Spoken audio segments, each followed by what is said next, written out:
ভোলায় চাঁদার দাবিতে বাড়িঘর ভাঙচুর, লুটপাট ও ব্যবসায়ীকে মারধর করার অভিযোগ উঠেছে স্থানীয় বখাটেদের বিরুদ্ধে। ভোলা সদর উপজেলার পশ্চিম ইলিশা ইউনিয়নের হাওলাদার বাজার এলাকায় শুক্রবার দুপুরে এই ঘটনা ঘটে। স্থানীয়রা জানান, লাটবাড়ির কয়েকজন লোক লাঠিসোঁটা ও ধারালো অস্ত্র নিয়ে এসে হাওলাদার বাজারের ব্যবসায়ী নাসির বাঘার কাছে টাকা চায়।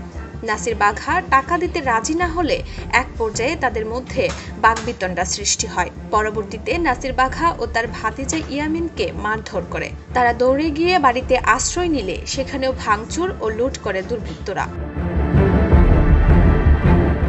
এতে নাসির বাঘা ও ইয়ামিন গুরুতর আহত হলে স্থানীয়রা তাদেরকে উদ্ধার করে ভোলা সদরের 250 শয্যা জেনারেল হাসপাতালে ভর্তি করেন।